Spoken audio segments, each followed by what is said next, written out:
यो सानो चोटोकामा यस्तो अवसर पाइन्छ त नि।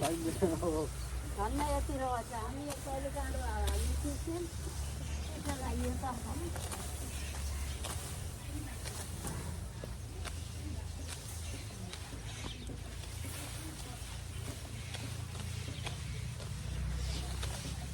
मिलाउनु भएको यहाँ चाहिँ तरकारी पनि घरै आउनु त लगभग धेरै जस्तो धेरै 80% तरकारी त घरै हराउनु घरै आउँछ चल्ने मिठो मिठो अर्कै यहाँ नभएको चिज खानलाई किन्न किन्नु पऱ्यो। पऱ्यो नत्र भने त छ विभिन्न खालको छ नि अलिअलि काम चलाउ सक्छ छ हो आफ्नो पाइयो मलाई फेरि यस्तो चिज मनपर्छ फेरि अर्ग्यानिक खालको हो